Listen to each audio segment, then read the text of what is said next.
the occupation.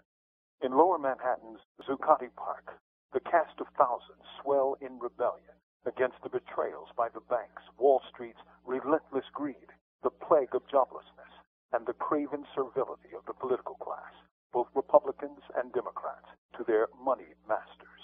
In short, the central focus of their protest is capitalism, greed writ large, especially since the economic tumble of fall 2008.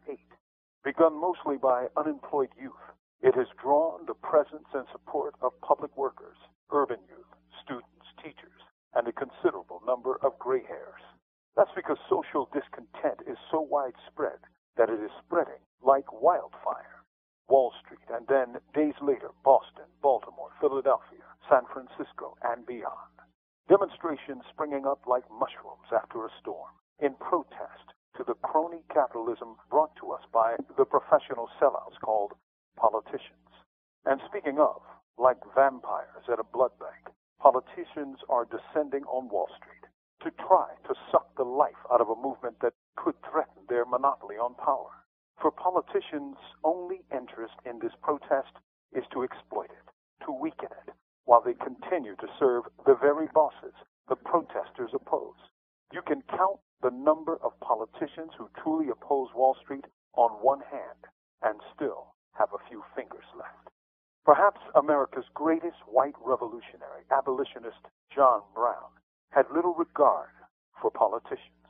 He told his family, quote, "A professional politician you never could trust, for even if he had convictions, he was always ready to sacrifice his principles for his advantage," unquote.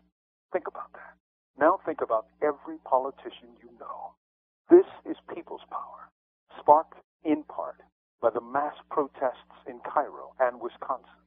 Other sparks were the Troy Davis injustice, the assault on several demonstrators by New York cops, the repression on the poor and working class by the political class, and discontent with the long-wasted years at wars abroad. This is people's power. May it remain so. From Death Row, this is Mumia Abu Jamal. These commentaries are recorded by Noel Hanrahan of Prison Radio.